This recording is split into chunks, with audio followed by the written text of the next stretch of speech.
Y'all know what's going on. It's time for another episode of Doing Time with Joe. I'm your host, Joe Baker. Today, y'all, I have a friend back in the house. I did an interview with him once before. This brother is the new improved Mike G. We're going to get into what that really means during the course of this interview, right? But before we get started, I want him to introduce himself and tell you whatever it is that he wants you to know about himself before we pop this thing off. So what's up, bro? Thank you for doing this. No problem. Like you said, I'm the new and improved. It ain't really too much new. Mm-hmm. It's just I done changed a lot of my ways. Yeah. I don't. How can I say this? I don't follow the same. I'm not following in the same.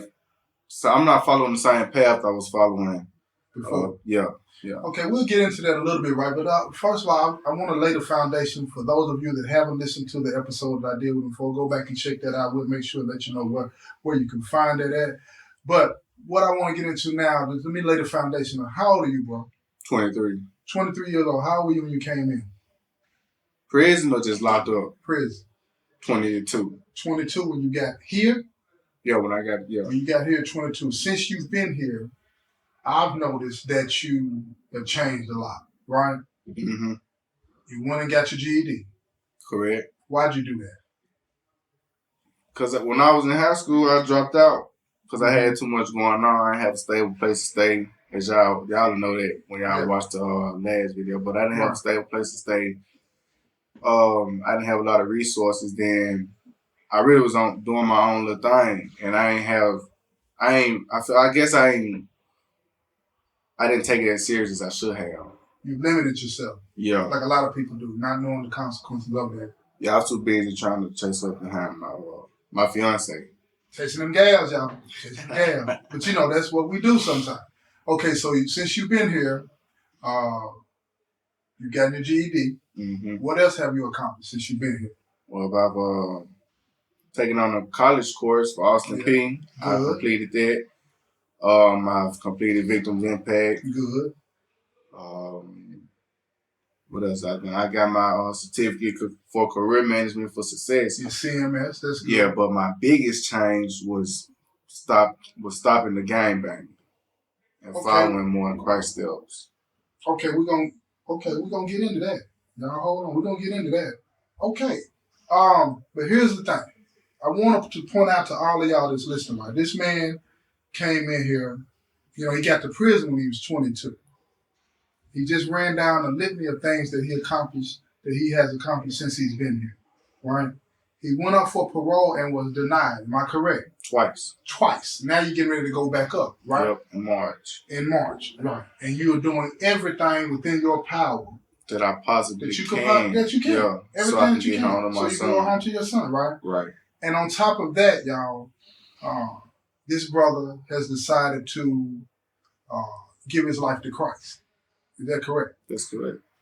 And in doing that, you just made a comment a few minutes ago that kind of surprised me. You just said that you no longer do what? Gangbang. You no longer gangbang. So what? I don't want to get too deep into it if it makes you feel uncomfortable. What gang were you a part of? Great Street Crip. He was Great Street Crip. So now you're no longer doing that? Yeah, I'm no longer active. You're no longer active. And what does that mean? Because to my listeners that don't know, well, most of them know because they know about my lifestyle and stuff like that, my past lifestyle. But explain to them what that means as far as Crip. When you say you are no longer active. I'm not taking part in any gang-related activities. Right. No more hitting up with the homeboys. No more talking about wax.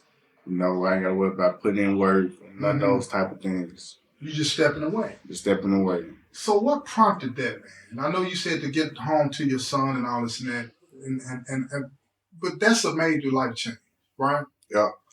It's hard to. Tell me how you came to that point. All right, so it's really hard to change something that you've been doing for so long. Mm-hmm. You know, but what prompted me was, you know, I didn't want. That's not the example I wanted to set for my son and my future kids to come. So, but the question that I would have is like, you're 22. What happened in your life to make you wake up like that? I just see the bigger picture.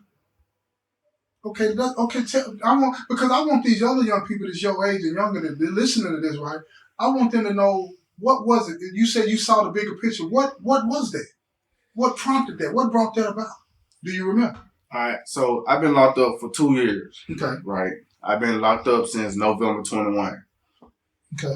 And as long as I've been locked up, the only people that done came through for me was my girl, my fiance, my mom, and my siblings. Mm. Crip ain't did nothing for me. Right.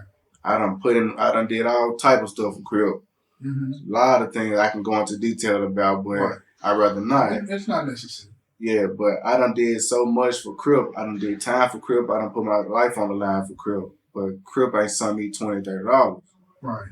So why devote my life to something that's not gonna even help me when I need it the most? Because this is the lowest I've never been, being incarcerated. Yeah. Like I wasn't rich, but I wasn't broke. And when I got here, I had to start depending on my people on the outside. Yeah. And not only just Crip, but I also have had friends, or people that I call my friends that I figured, will break their neck as I have when they needed me when I was out there, to give me the things that I needed. But seeing now that it's not gonna happen, I feel like why not just let it go? Yeah. Just let it go. Yeah. There's bigger and better things to life than gangbanging. Did that. What turned you to Christ? How did that happen? When I started seeing all right, so what it was, I went to Bible study one morning. And why did you decide to go to Bible study one morning? Because you normally didn't do that. What happened that day? All right, so all the older guys that I talked to. And look here, y'all. If I had a video, you see him laughing right now. Smile just come all over his face. But go ahead, bro. So all the older guys I talked to, they was constantly telling me, Mike G, you should come to Bible study with us and things to that nature. And for a minute, I had been going, but then I had just stopped. But then, like I said, they were telling me every week, Mike G, come to Bible study, man. You should come get the word and things like that. Mm-hmm. So I was like, you know what, I'm going to go see what's going on. Mm-hmm. So the morning I got up, Bible study didn't start at 8, but I was up at 5:30. Ready. I was up at 5:30 thinking about going to Bible study. I couldn't go to sleep. I couldn't go back to sleep. Yeah. So I got up, brushed my teeth, washed my face, things like that. And fixed me a cup of coffee. And when we went to Bible study, what prompted me to follow Christ even more was in Bible study, not even the first 10 minutes in Bible study, mm-hmm. The guy that was leading it, he told me, he was like, man, God wanted me to tell you that you can't worship two gods. Mm. And when he said it, I knew exactly what he meant. Mm-hmm. And I was trying to tell myself, nah, he's not talking about that. Mm-hmm. But I knew what he was talking about, you know what I mean? And when he said it, I was like, I just went on to it. I said, man, you talking about Crip. Mm-hmm. And he was like, I don't know what it is. God just told me to tell you, you can't worship two gods. And if you want to receive all the blessings that he have for you, you have to choose one or the other. Mm. So I chose God. You chose God. Chose God. I dig that. And it's crazy, my bad, but it's crazy because ever since I did, a lot of different doors have been open. Like, you know how they say once one door closed, another one open. Yeah. Well, that's actually true. A lot of things have been working out, going in my favor as I've, turned from gangbang. Mm-hmm. And I really like it. Yeah, that's good. That's good. Well, what are some of those things that you've seen change in your life because you turned life over to Christ? Okay, so for everybody that don't know, I have a real bad ankle problem. Yeah, all us in here know that. We know that. And I was a hothead. I kind of just reacted before I even thought about what I was gonna do. Right. And most of the time, normally it leads me down the wrong path. Mm-hmm. But ever since I've came to God, every time something happened in my life, I try to take it. Well, every time something happened now, I try to take it as like a test from the higher power. Mm-hmm. So like if something would like, for instance, the other day I had an encounter with somebody and I was upset, but I didn't act on my anger. You know, I took some time, I stepped away and I thought about it. I was like, if I do this, it could potentially lead to this. And I'd be away from my son longer. Yeah. And my son know me. He know daddy. Yeah. He know that. Right. So it's not like I was never there. Right. But, you know, it's different from being there verbally and mentally than being there, you know, physically. Right. And like I said, I gotta think about my family. Like I think about his mama and him before I do anything bizarre. Cause I tend to black out sometimes, and I know I can get carried away. Yeah. So instead of doing that, I feel like I should. It's best if I just take my time. Yeah. What you're talking about, not to cut you off, what you're talking about is called being God conscious. Right. You know what I'm saying? You're thinking about, you know what I'm saying, what would the Most High want you to do? And how is it going to affect you? How is it going to affect your family? You know what I'm saying? And all of those types of things, right? So that's a good thing, and I applaud you for that, right? But how has your family been receptive? Well, now, first of all, before we get to your family, how have your former Crip brothers embraced you in this? Or have they? Or did they say like, yeah, that's good? Or they respected my decision. They still treat me like I'm family. Yeah, they respect it. Yeah, that's good. I mean, they don't talk down on me. You know, they don't say things people normally think somebody would say, being that they, you know, still gang banging and I'm not. Right, right. I figured they were gonna say, I figured they'll say some things that I wouldn't like, and it'll cause, you know, the domino effect. Okay, let me get into this a little bit because I know I'm gonna have somebody, you know what I'm saying, hit up in the comment sections about how do you walk away from a gang?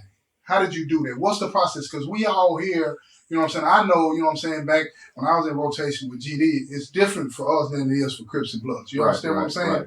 So how does that process take place? You feel me? Just so they'll know. I know they're going to ask that question. Okay, well, being that we at the facility that we are at, you know, usually... What he means by that, y'all, this is a more laid-back facility, you know what I'm saying? And we don't have a lot of things going on like you would have at a lot of the other facilities. You feel what I'm saying? Right. Is that what you mean? Yeah. Okay, go ahead. That's exactly what I mean. But,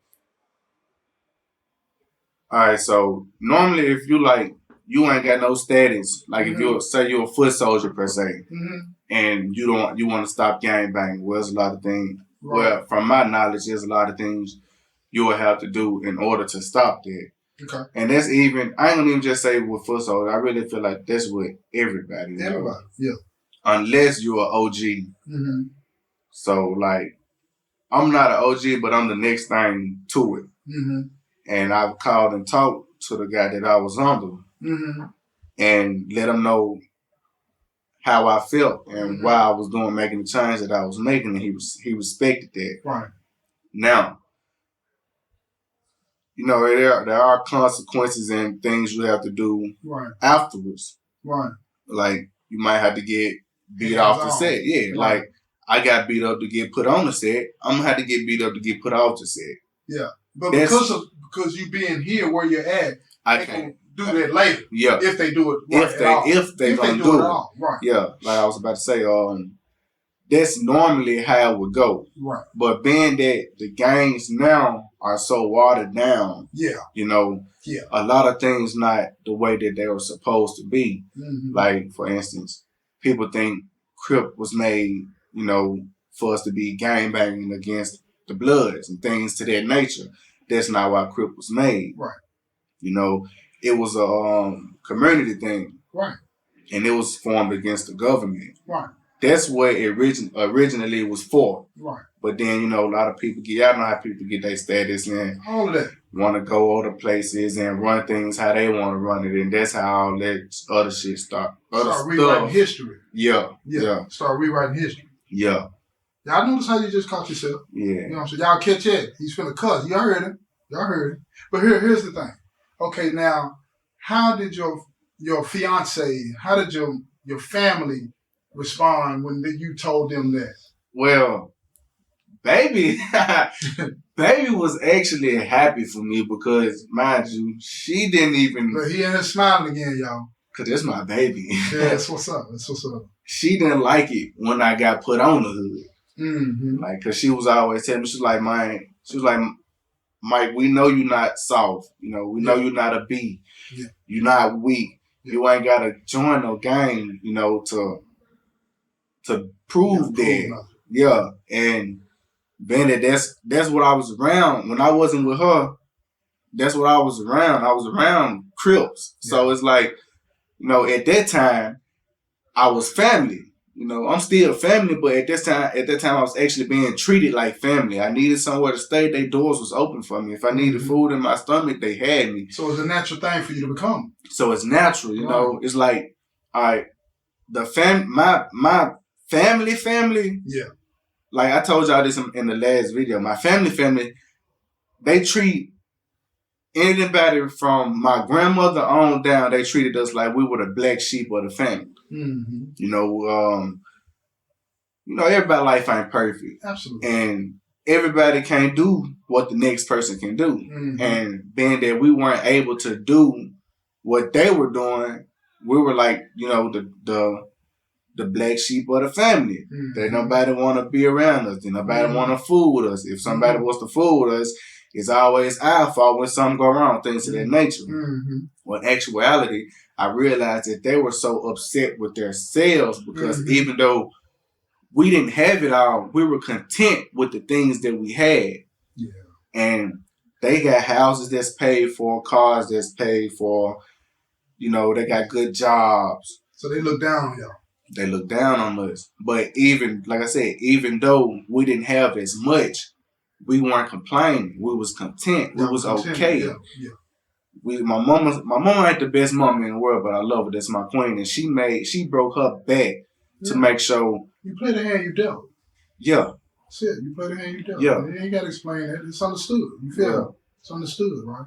But look here, I want to get a little bit further into this because I want to know what advice you would give, you know what I'm saying, somebody that was teetering on joining and possibly thinking about getting out. What would you say to them, right? To those who thinking about joining, go ahead, my bad, I apologize. No, go ahead. I want you to go ahead and answer that for me. No, but to the guys or women, because believe it or not, a lot of women are gangbanging too. So y'all that's thinking about y'all want to join that, it's cool and fun right now because, you know, you out there, you doing what you're doing. You think, because you don't know, you think that they're going to be there for you when times are hard. Well, let me tell you, times are hard and they not there for me. Yeah. And I'm pretty sure I've done a lot. Yeah. In the 7-8 years I was gangbanging, I've done a lot for them. And, you know, they not there. It's not worth it, you know, especially if you got a family that love you. And then not only that, you're going to hurt other people. You know, people, they family love them. Everybody should love everybody. You know what I mean? Mm-hmm. So what about somebody that was thinking about getting out right now but don't have the courage? What would you say to them? Do it. Do it. Just pull the trigger. Just do it. Just like that. Just pull the trigger. Yeah. You go slide. And you find out who the ops is, you find out where they at, y'all pull up on them, you don't think about it. You just up the pole and you fire. Right. Up the pole and fire. Yeah, go on and walk away. But do it the right way. Do it the right way. Yeah, I feel it. Look here, bro. I really appreciate you sitting down with me, man, and doing this. I'm happy for you. I am. I'm elated, man. I appreciate it. Yeah, I really am, man. And I see great things. I always did see, you know, those qualities in you. You know what I'm saying? It's just that, like the last time that we talked, I was like, how do you reconcile that? And you gave me your answer. You told me this, you told me that, or whatever. You know what I'm saying? But now that you see for yourself, and that's what I've come to understand, it's about personal responsibility.